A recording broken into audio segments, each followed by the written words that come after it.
Ford just walked away from $20 billion in electric vehicles. Not a typo, $20 billion. They canceled models, terminated a massive $6.5 billion battery deal, and basically told the world we were wrong about EVs. But here's where it gets interesting. While Ford retreats to Detroit with its tail between its legs, one American company just held an event that should absolutely terrify Tesla. And almost nobody noticed. I'm talking about Rivian, and what they just announced changes everything. Let's break this down.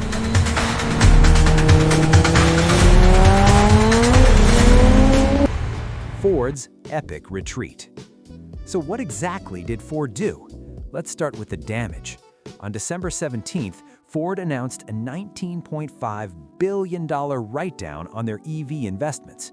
To put that in perspective, that's more than the entire GDP of some countries.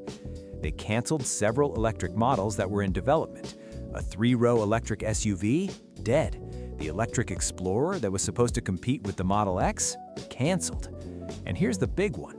They terminated their $6.5 billion battery supply agreement with LG Energy Solution. This was supposed to be Ford's path to battery independence, a massive factory in Michigan, thousands of jobs, the future of American EV manufacturing. Gone. Now the F-150 Lightning, still in production, but they've dramatically scaled it back. The Mustang Mach-E continues with significantly reduced investment. Ford's message is clear. We're pivoting back to hybrids and gas vehicles where we actually make money. But why? Why would Ford, one of America's automotive giants, essentially give up on the electric future? The EV market just hit a wall. According to Cox Automotive's December 2025 report, US EV sales dropped 2.1% year over year. That might not sound dramatic until you realize this is the first annual decline since 2019. But it gets worse. Fourth quarter sales absolutely collapsed, down 46% from Q3, down 37% year over year. In just 3 months, the EV market lost nearly half its momentum. What happened? 2 words: tax credits. On December 31st, 2024, the federal $7,500 EV tax credit expired, and the market immediately went into freefall. Turns out, a lot of people were only buying EVs because of that massive government subsidy. Ford was bleeding money on every electric vehicle they sold, losing estimates of $30,000 to $50,000 per EV. They were betting that scale would eventually make them profitable, but when sales collapsed post-tax credit, that math completely fell apart. So, Ford blinked. They chose short-term profitability over long-term electric dominance. But not everyone sees it that way. Rivian goes all in. While Ford was announcing their retreat, Rivian was hosting their first ever Autonomy and AI Day on December 11th. And what they revealed should have been front-page news. Rivian announced they designed their own custom AI chip. And at the core of this platform, our first in-house Rivian Autonomy processor. Not buying from NVIDIA, not licensing from Qualcomm. They partnered directly with TSMC, the world's leading chip manufacturer, to build a processor designed specifically for autonomous driving. Now, why does this matter? Because only one other automaker is doing this: Tesla. Every other company buys chips off the shelf, but custom silicon gives you massive advantages in processing power, energy efficiency, and long-term cost reduction. It's also insanely expensive to develop. We're talking hundreds of millions in R&D. But Rivian's CEO, RJ Scaringe, made a fascinating argument during the event.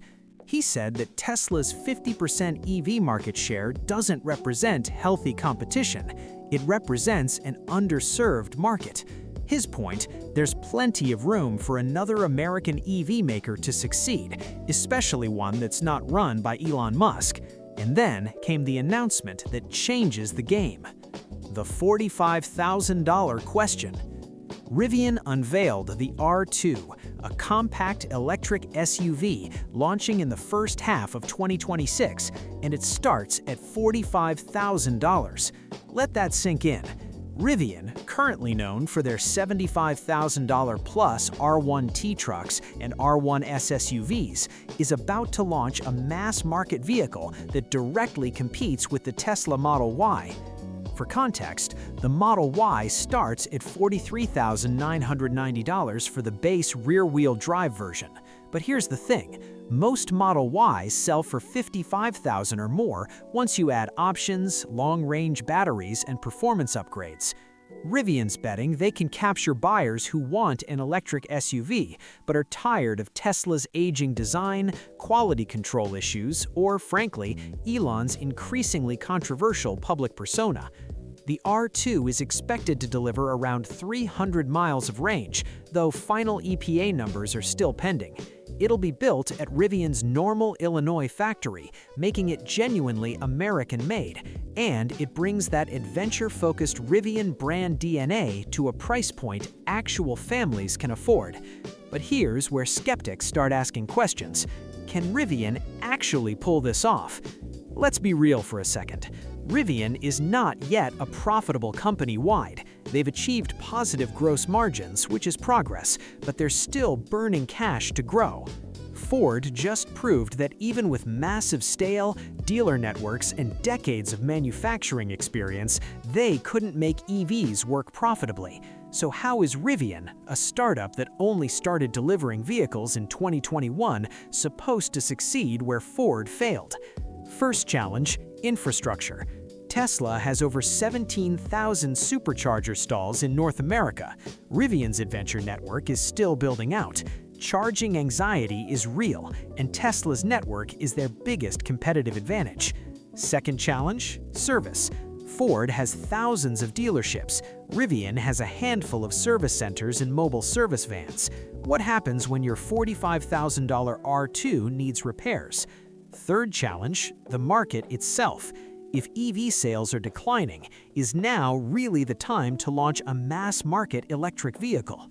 But here's Rivian's counterargument. Ford's retreat actually helps them. With one less major American competitor, there's more market share available, and the $45,000 price point hits a sweet spot that's currently underserved. Plus, their $5 billion investment partnership with Volkswagen gives them financial runway that most EV startups can only dream about. So, let's bring this back to what actually matters. Should you care about this corporate drama? If you're in the market for an electric vehicle, absolutely. Ford's retreat means fewer American EV options. The Explorer EV that might have been perfect for your family? Not happening. That 3-row electric SUV? Never coming. But Rivian's R2 might fill that gap. A genuinely American-made, adventure-capable electric SUV for $45,000 could be exactly what the market needs. But if you're a current Ford Lightning or Mach-E owner, you're probably worried about resale values and long-term support. That's valid. Ford's commitment to servicing existing EVs remains, but their reduced investment raises questions. And if you're watching this as an investor or industry observer, this moment represents a fundamental question about the future of transportation. Can legacy automakers successfully transition to electric? Or will they cede the entire market to Tesla, Rivian, and eventually Chinese competitors like BYD? Ford chose profitability over transformation. Rivian chose the opposite. One of them is making the right bet. We just don't know which one yet. Here's my take. Ford's retreat is pragmatic but depressing. They're protecting their balance sheet at the cost of their future. Rivian's advance is ambitious but risky. They're betting everything on a market that just showed signs of serious weakness. But you know what? I'd rather watch companies take bold swings than slow retreats. The R2 launches in the first half of 2026. Final specs, EPA range, and full details are coming soon. We'll be covering every development. So, here's my question for you. Would you buy a $45,000 Rivian R2 over a Tesla Model Y? Drop your answer in the comments. R2 or Model Y? I want to see where this community stands. If you found this breakdown valuable, hit that subscribe button. We're covering every major car launch, EV development, and industry shakeup as it happens. Thanks for watching. I'll see you in the next one.